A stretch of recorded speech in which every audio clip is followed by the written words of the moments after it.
What's going on, everybody? As you can tell by the title and thumbnail, I picked up a new drift chassis to start working on.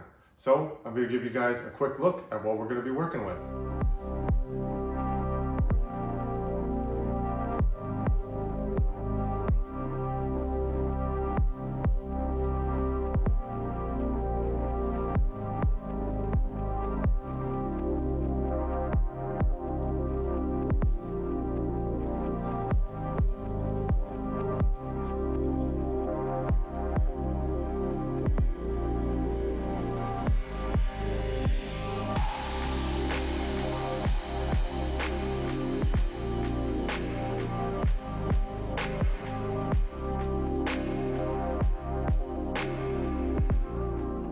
This is my new to me 2001 BMW 330 Ci with the M54 B30 inline straight six 3-liter engine. I picked this chassis up for a really good price, mainly just for the chassis. The engine is currently taken apart. It had a head gasket issue, some overheating happened, and the top end of the engine is completely tore out of the car. So I got a lot of work to try and figure out if this engine is still usable, which is fine. If it's not, I can go a different route, but I want to try and utilize this engine if I can.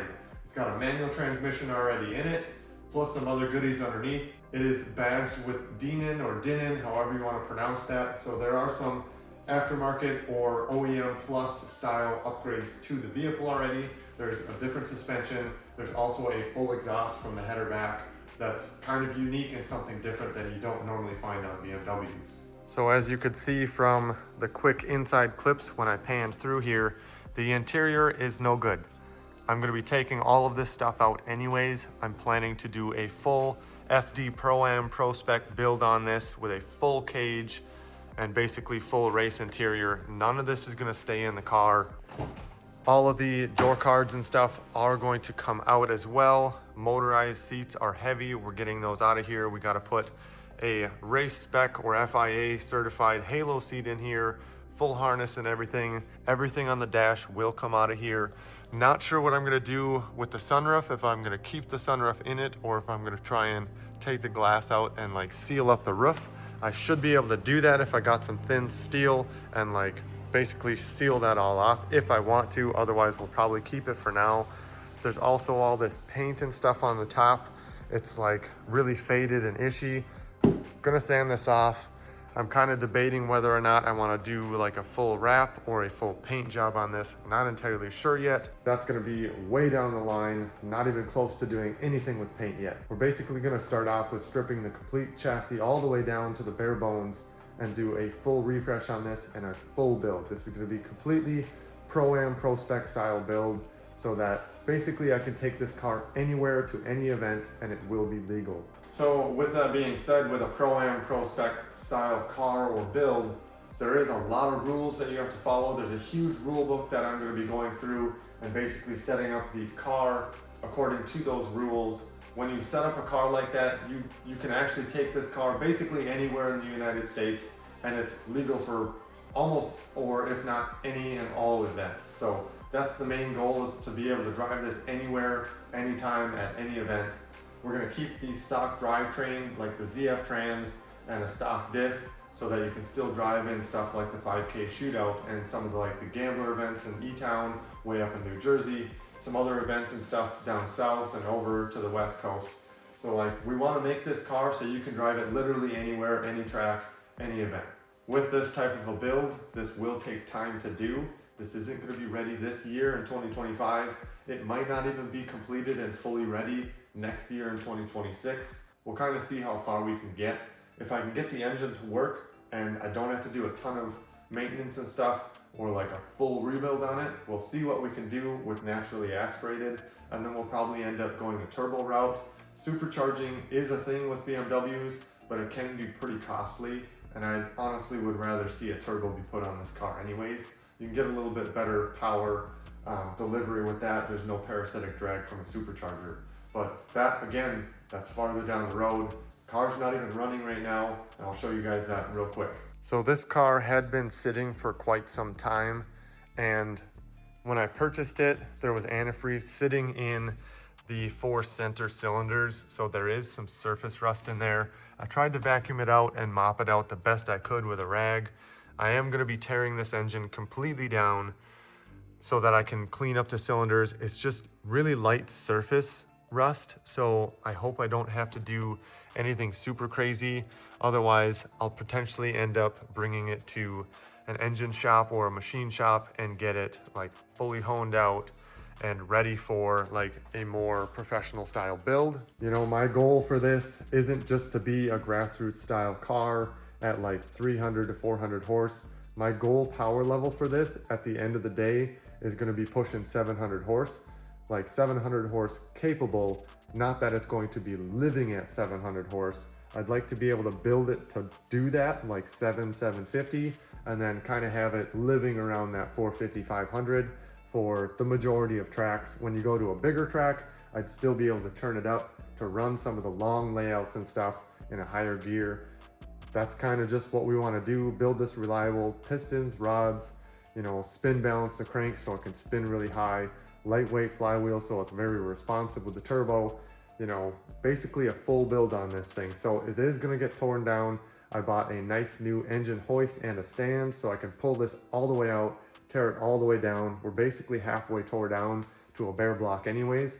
We're going to take it all apart, make sure everything is good inside, like the crank bearings and rod bearings and everything.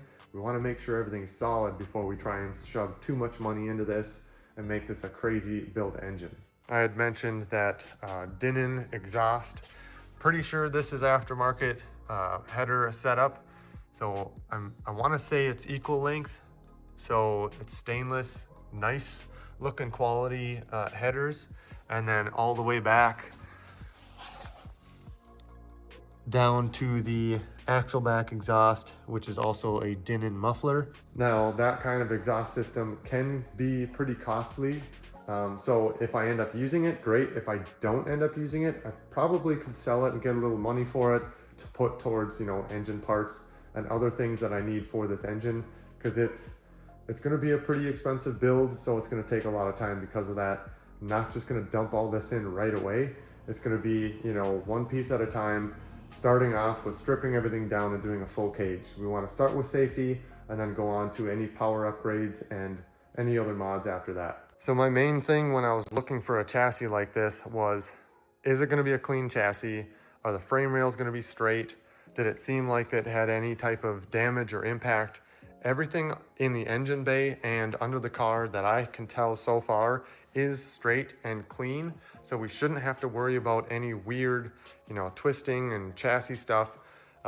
Once the engine and everything is completely out, I'm probably going to end up pulling the front subframe and the rear subframe in the back, and then get everything, like all that heat shielding is going to come out of it. I'm going to pull all the AC and heating stuff out of this car and make sure it's basically a bare engine bay.